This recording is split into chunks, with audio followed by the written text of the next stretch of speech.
Masing-masing grand finalis akan diberikan waktu terbatas, yaitu adalah 60 detik untuk menyampaikan pemikiran mereka tentang topik yang telah ditentukan. Pada tahap penjurian ini, Dewan Juri telah menentukan 3 topik yang dapat dipilih oleh masing-masing grand finalis.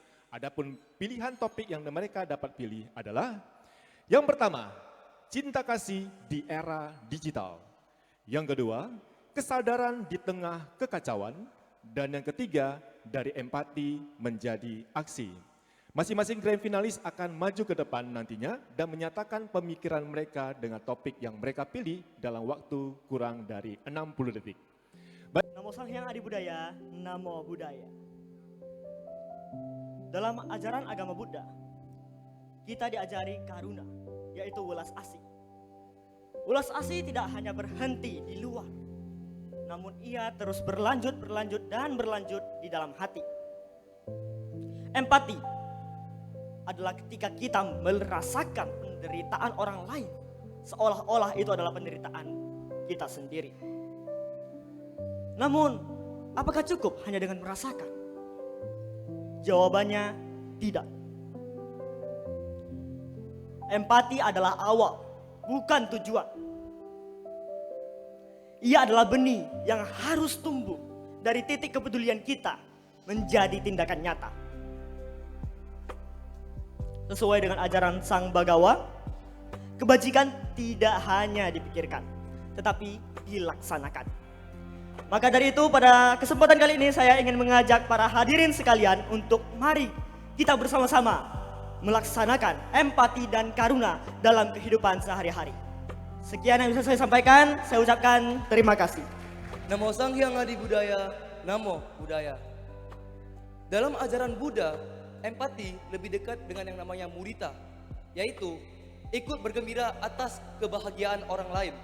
Mudita mengajarkan kita untuk merasa bahagia ketika melihat orang lain berhasil memperoleh kebaikan dan mencapai cita-citanya dengan hati yang tulus tanpa rasa iri maupun dengki. Sikap ini bisa kita wujudkan dalam kehidupan sehari-hari.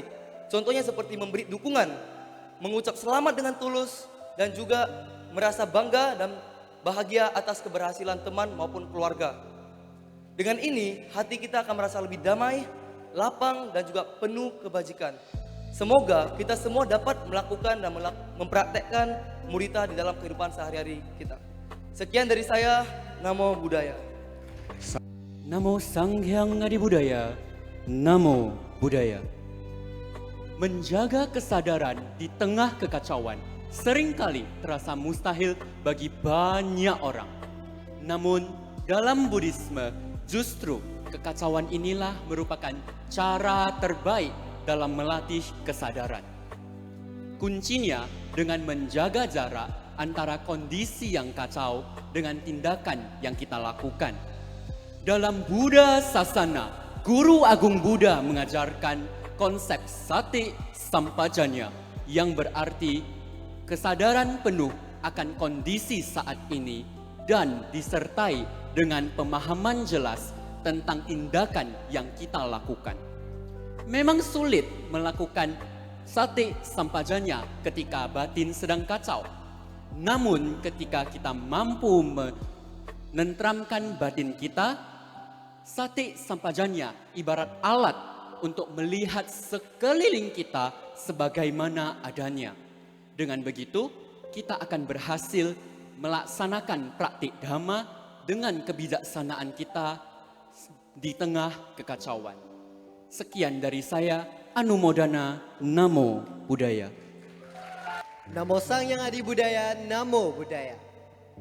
Bapak, Ibu hadirin sekalian, pernahkah kalian merasa hidup penuh dengan kekacauan dan sulit untuk tenang? Tugas menumpuk, pikiran berisik, dan emosi yang sering tidak terkendali. Di balik semua itu, ajaran Buddha mengajarkan kita tentang kesadaran, yaitu sati, untuk hadir sepenuhnya pada saat ini. Dan uniknya, kesadaran membantu kita untuk berhenti sejenak, melihat dengan jernih, dan tidak langsung beraksi. Dengan kesadaran, kita tidak gampang untuk marah. Dengan kesadaran, kita tidak gampang untuk terbawa arus. Seperti yang diajarkan oleh Gautama Buddha. Pikiran adalah sumber dari segala sesuatu. Jadi, marilah kita melatih kesadaran, mulai dari hal-hal terkecil di dalam kehidupan kita. Karena dari pikiran yang tenang adalah kebijaksanaan dan kedamaian. Cukup sampai sini pidato saya. Saya, Fernando Chandra dari SMA Prime One School, mengucapkan terima kasih. Namo Buddhaya. Namo Sang Hyang Adi Budaya, Namo Buddhaya. Hadirin yang terhormat, kita semua pernah melihat seseorang berhasil dan merasakan kebahagiaan yang tulus di dalam hati kita. Bukan iri, bukan cemburu, tapi rasa ikut bersuka cita. Sesuai dengan ajaran Buddha, rasa indah ini disebut mudita. Mudita mengajarkan kita bahwa kebahagiaan orang lain adalah kebahagiaan kita juga. Dan ketika kita benar-benar menghayati mudita, kita tidak bisa hanya duduk diam. Kita ingin membantu, mendukung, dan mengulurkan tangan kita. Itulah saatnya empati berubah menjadi aksi. Karena Dharma bukan hanya yang kita pelajari, melainkan yang hidup setiap hari. Jadi marilah kita mulai dari diri sendiri. Satu langkah kecil untuk dunia yang lebih penuh sukacita. Saya Darren dari SMA Prime One School Medan. Namo Buddhaya. Namo Sang Hyang Adi Budaya, Namo Buddhaya, Namo Amitofo. Di kehidupan ini kita sering menghadapi situasi-situasi yang kacau, seperti tekanan, konflik, bahkan masalah yang datang silih berganti. Banyak dari kita yang menanggapi hal tersebut dengan emosi, dengan marah, bahkan panik. Namun Sang Buddha mengajarkan kita bahwasannya kita harus memiliki sati dalam hidup kita, yaitu kesadaran penuh atas apa yang kita pikirkan, atas apa yang kita rasakan, dan atas apa yang kita perbuat. Dengan kesadaran kita belajar untuk berhenti sejenak sebelum bereaksi. Dan juga kita harus memahami anicca, bahwasanya tidak ada sesuatu yang kekal. Masalah yang datang pada kita hari ini juga akan berakhir pada waktunya.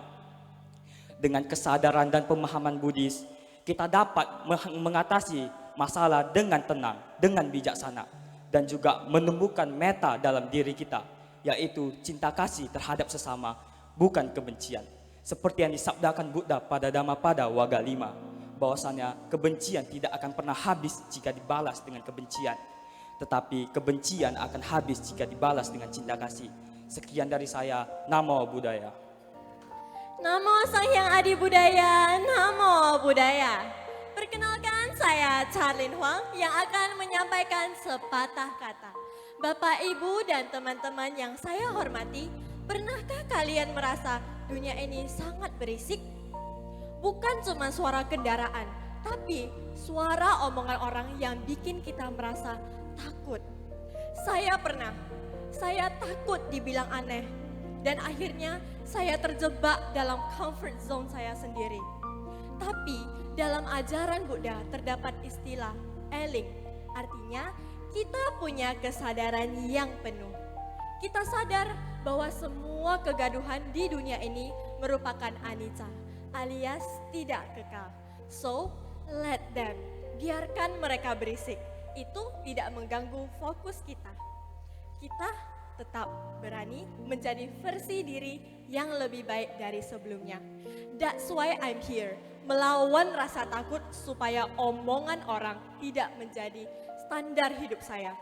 Kalau saya, Charlene Huang, bisa, kalian juga pasti bisa. Thank you Putra Putri Sakya. Namo Sang Hyang Adi Budaya, Namo Buddhaya. Namo Sang Hyang Adi Budaya, Namo Buddhaya. Teman-teman sedharma, empati dalam ajaran Brahma Vihara adalah mudita.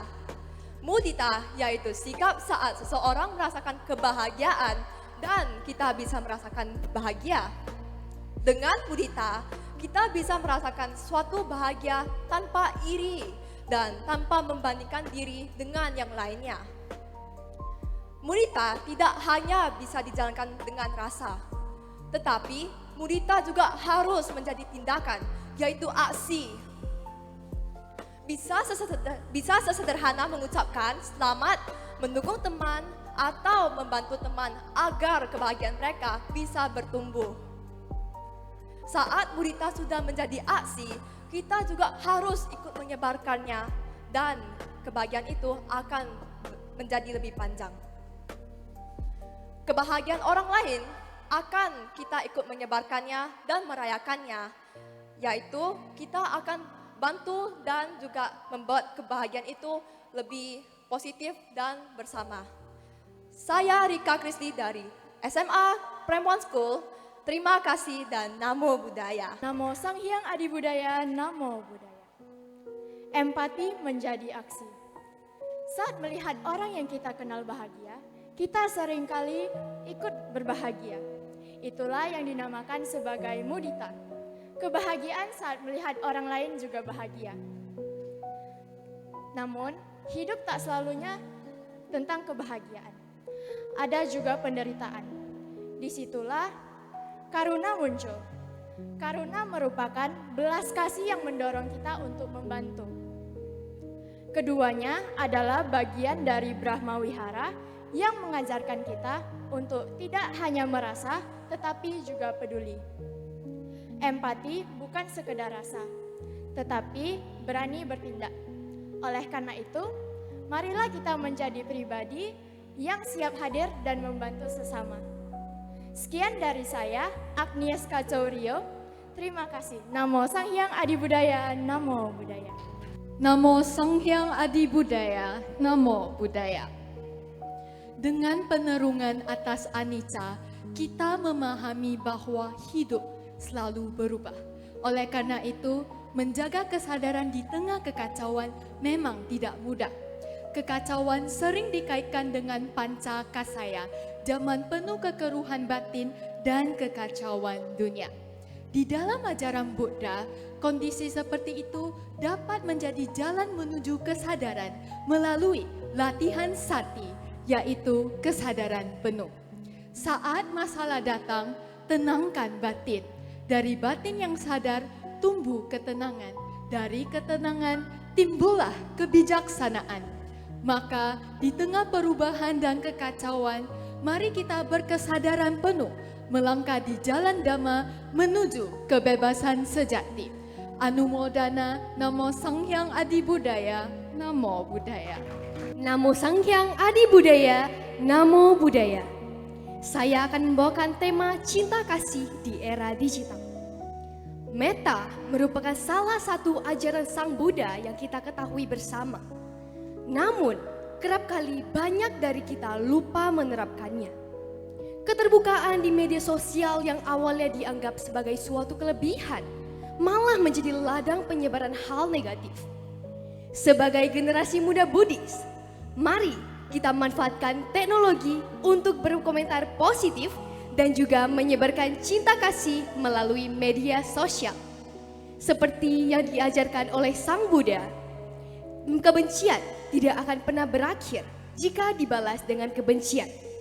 Namun, kebencian akan berakhir jika dibalas dengan cinta kasih. Sekian, Namo Sang Hyang Adi Budaya, Namo Buddhaya. Namo Sang Hyang Adi Budaya, Namo Buddhaya. Sadarkah kita, di era digital saat ini, jari kita sering lebih cepat mengetik daripada pikiran kita merenung. Di balik terangnya layar gadget, kita sering lupa bahwa ada hati manusia yang membaca. Karena itulah, praktik meta atau cinta kasih universal menjadi sangat penting. Mari kita jadikan teknologi sebagai ladang kebajikan, bukanlah tempat untuk menyebar kebencian. Kita bisa memulainya dengan hal sederhana, yaitu sama waca, yang artinya mempraktikkan ucapan yang benar dan bermanfaat di setiap postingan dan juga komentar kita. Ingat, cinta kasih sejati tidak terhalang oleh jarak fisik. Cinta kasih sejati bisa memberikan kedamaian bagi semua makhluk hidup dan juga menembus batas-batas digital. Oleh karena itu, mari kita jadikan meta sebagai landasan kita dalam berdigitalisasi dalam dunia kini. Sekian dari saya, semoga semua makhluk hidup berbahagia. Sadu, sadu, sadu. Terima kasih. Namo Sang Hyang Adi Budaya. Namo Buddhaya.